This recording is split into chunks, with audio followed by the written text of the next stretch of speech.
Hello students, I am Mrs. Sane. Welcome to the simple way of learning English. Today we are going to start 1.2 on saying please, an essay written by the well-known writer A.G. Gardiner.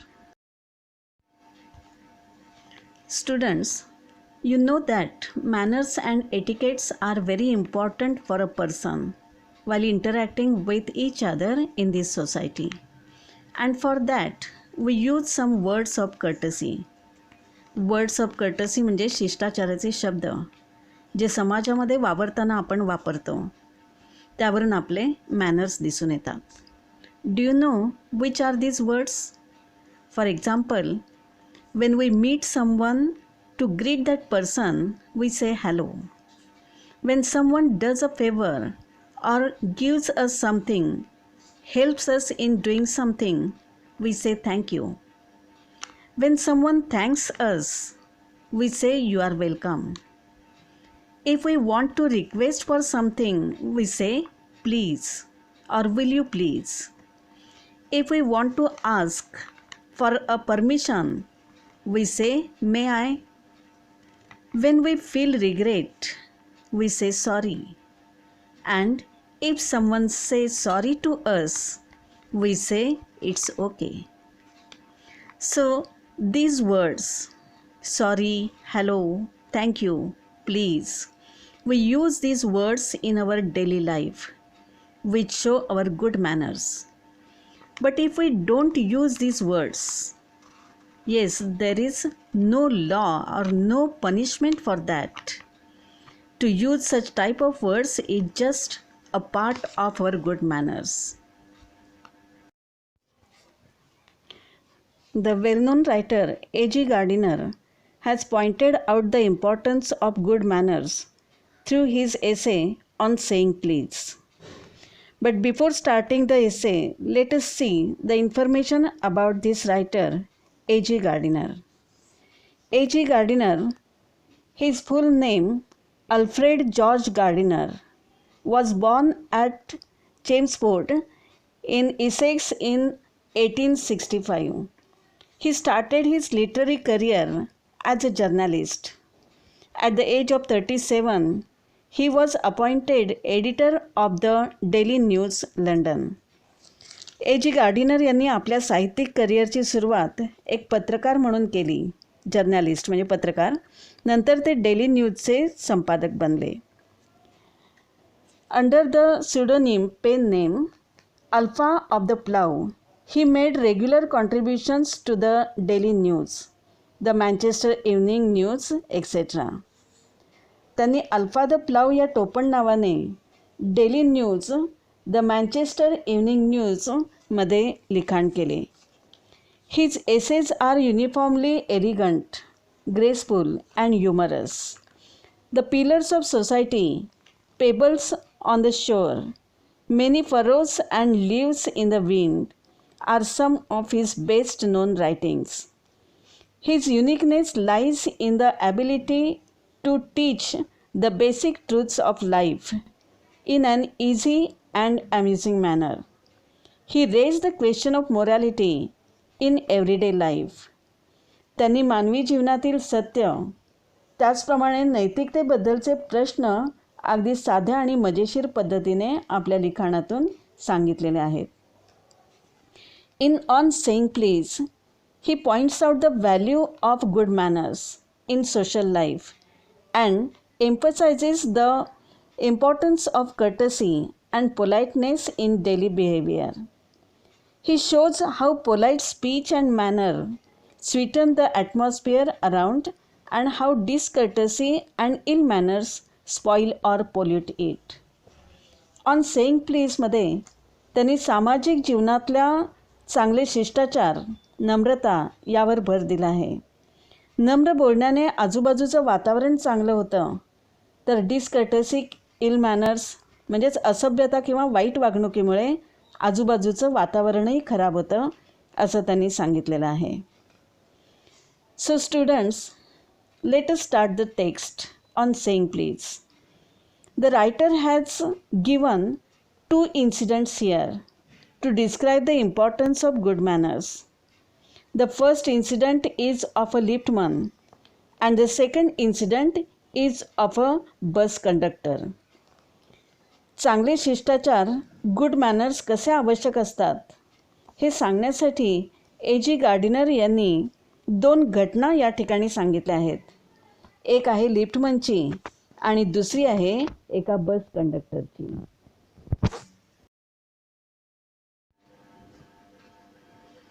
Now see the first line.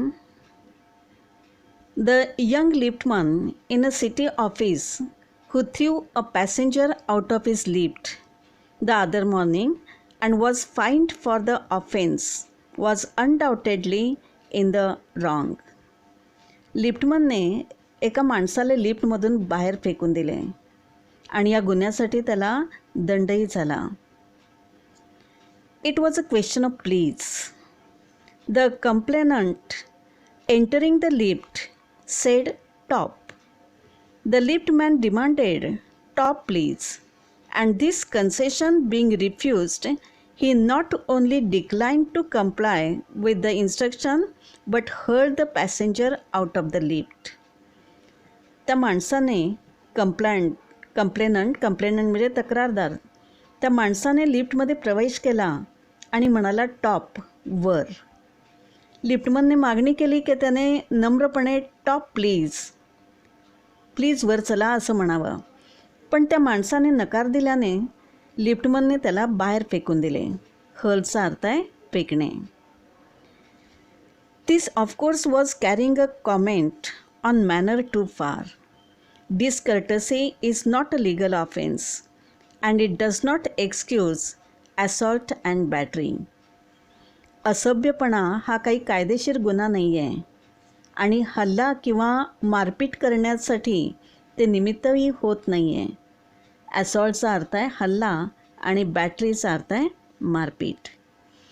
If a burglar breaks into my house and I knock him down the law will acquit me. And if I am physically assaulted it will permit me to retaliate with reasonable violence. कायदा केव्हा परवानगी देईल किंवा कायद्याने केव्हा गुन्हा ठरेल तर एखाद्या घरफोड्या किंवा चोर घरात घुसला आणि माझ्यावर शारीरिक हल्ला केला तर त्याला खाली पाडल्याबद्दल मारल्याबद्दल कायदा मला निर्दोष मानेल व प्रतिकाराची पण परवानगी देईल. It does this because the burglar and my assailant have broken quite definite commands of the law. याचे कारण म्हणजे हल्लेखोरानं कायदा मोडलेला असेल. But no legal system could attempt to legislate against bad manners or could sanction the use of violence against something which it does not itself recognize as a legally punishable offense. And our sympathy with the liftman, we must admit that law is reasonable. पण चुकीच्या वागण्याबद्दल bad manners याबद्दल कोणतीही न्यायव्यवस्था कायदा करू शकत नाही. Legislation कायदा करणे या विरुद्ध कोणताही कायदा हा असू शकत नाही किंवा हिंसेलाही परवानगी हा कायदा देऊ शकत नाही. त्यामुळं या लिफ्टमनबद्दल सहानुभूती वाटली तरी कायदा बरोबरच आहे हे मान्य करावंच लागेल.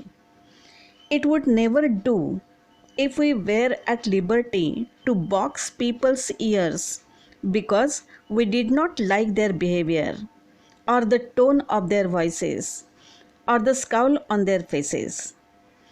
Our feast would never be idle and the gutters of the city would run with blood all day. एखाद्याचं वागणं आवडलं नाही, त्याच्या आवाजाचा टोन आवडला नाही किंवा कुणाच्या चेहऱ्यावरचा राग आपल्याला आवडला नाही म्हणून त्यांना ठोसे मारण्याचं स्वातंत्र्य बॉक्स म्हणजे ठोसे मारण्याचं स्वातंत्र्य कायद्याने आपल्याला मिळालं असतं तर सर्वच गटारांमधून रक्ताचे पाट वाहिले असते.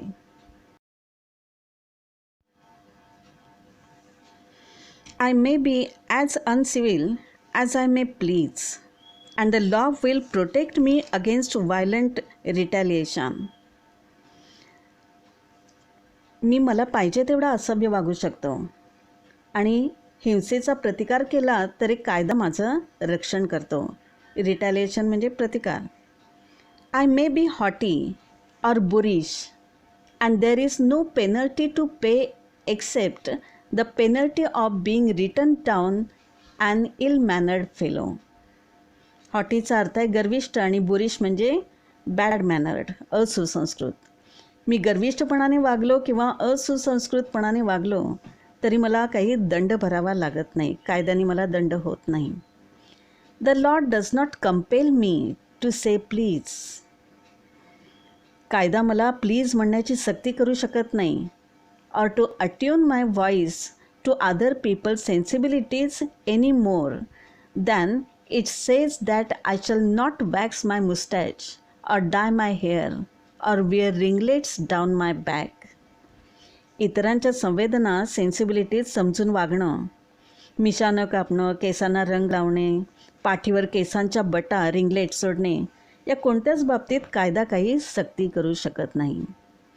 It does not recognise the laceration of our feelings as a case of for compensation. There is no allowance for moral or intellectual damages in this matters. लॅसरेशनचा अर्थ आहे वुंड्स और इंजुरी, जखम. लॅसरेशन ऑफ फिलिंग्स म्हणजे भावना दुखावणे. कोणाच्या भावना दुखावणे, नैतिक किंवा बौद्धिक नुकसान करणे ही कायद्याने नुकसान भरपाईची केस होत नाही. This does not mean that the damages are negligible. याचा अर्थ असा नाही की नुकसान हे नगण्य आहे, अगदी कमी आहे. It is probable that the liftman was much more acutely hurt by what he regarded as a slur upon his social standing than he would have been if he had a kick on the shins. लिफ्टमनला आपल्या सामाजिक प्रतिष्ठेला हा कलंक वाटला. Social standing, सामाजिक प्रतिष्ठा. गुडघ्याखाली त्याला कोणी मारलं असतं, शिनचा अर्थ आहे गुडघ्याखालचा भाग, तर त्या कायद्याने या गोष्टीचं निराकरण झालं असतं. For which he could have got legal redress. कायद्याने त्याचं निराकरण झालं असतं. The pain of a kick on the shins soon passes away, but the pain of a wound to our self respect or our vanity may poison a whole day. गुडघ्याखाली मारल्याच्या वेदना निघून जातात, पण सेल्फ रिस्पेक्ट, स्वाभिमानाला झालेल्या जखमेच्या वेदना मात्र पूर्ण दिवसच दूषित बनवतात. I can imagine that liftman denied the relief of throwing the author of its wound out of the lift, brooding over the insult by the hour, and visiting his wife in the evening as the only way of restoring his equilibrium. लिफ्टमनही कदाचित संध्याकाळी घरी गेल्यावर पत्नीवर राग काढून या अपमानाचा समतोल साधेल. असभ्यपणे वागणे किंवा वाईट वागण्याचा, बॅड मॅनर्सचा परिणाम एखाद्या इन्फेक्शियस डिसीजसारखा, संसर्गजन्य रोगासारखा पसरत जातो. एखाद्याचं मन दुखावल्यावर तो त्याचा राग दुसऱ्यावर काढतो, पुन्हा तो माणूस तो राग तिसऱ्यावर काढतो. अशा प्रकारे आजूबाजूचं पूर्ण वातावरणच दूषित बनतं. हे सांगण्यासाठी द रायव्हल्स या विनोदी नाटकातलं एक उदाहरण लेखकाने या ठिकाणी दिलेलं आहे. For there are few things more catching than bad temper and bad manners. When Sir Anthony Absolute bullied Captain Absolute. Sir Anthony Absolute हे कॅप्टन जॅक ॲब्सल्यूट यांचे वडील असतात आणि ते त्यांना धमकावतात. The latter went out and bullied his man fag. ते captain absolute जाऊन त्यांच्या नोकराला फॅगला धमकावतात. बुलीचा अर्थ आहे धमकावणे. Whereupon Fag went out downstairs and kicked the page boy. Fag खालच्या मजल्यावर जाऊन हॉटेलच्या नोकराला पेज बॉयला लात मारतो. Probably the man who said top to the liftman was really only getting back on his employer who had not said good morning to him. इथे पण कदाचित लिफ्टमनला top, नुसतं वर असं म्हणणारा माणूस त्याच्या मालकामुळं, बॉसमुळं दुखावला गेलेला असणार, ज्याने त्याला गुड मॉर्निंगही म्हटलेलं नव्हतं. Because he himself had been henpecked at breakfast by his wife. का तर त्या बॉसच्या बायकोने ब्रेकफास्टच्या न्याहारीच्या वेळी कटकट केलेली असणार. आणि बायको का चिडली असणार तर to whom the cook had been insolent. तिची स्वयंपाकीण तिच्याशी उद्धट वागली असणार, कारण because the housemaid had answered her back. कारण नोकराणीने, हाऊसमेडने तिला उलट उत्तर दिलेले असणार. We infect the world with our ill humours. Bad manners probably do more to poison the stream of the general life than all the crimes in the calendar. अशा प्रकारे हा वाईट वागण्याचा संसर्ग पसरत जातो एकाकडून दुसऱ्याकडे. For one wife who gets a black eye from an otherwise good natured husband, there are 100 who live a life of martyrdom under the shadow of a morose temper. बऱ्याच बायकांना त्यांच्या नवऱ्यामुळं दुःखी आयुष्य जगावं लागतं.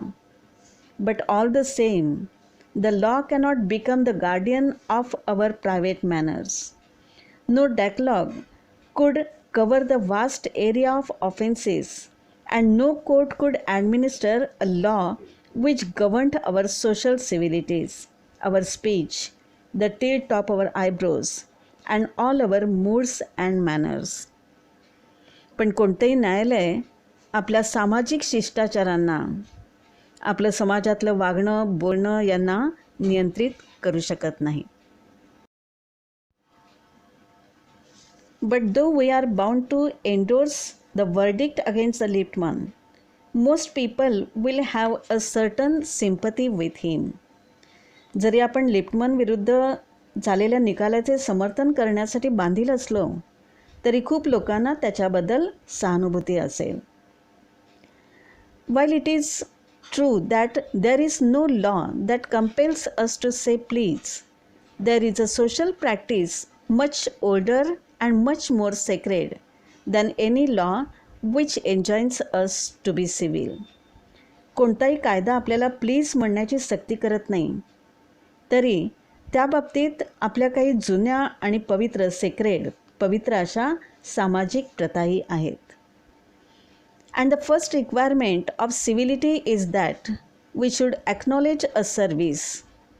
Please and thank you are the small change with which we pay our ways as social beings. They are the little courtesies by which we keep the machine of life oiled and running sweetly. Thank you आणि please सारखे शब्द, शिष्टाचार हे आपल्या जीवनाचा मशीनला तेल घालून जीवन व्यवस्थित चालवण्याचं काम करतात. They put our intercourse upon the basis of a friendly cooperation, an easy give and take, instead of on the basis of superiors dictating to inferiors.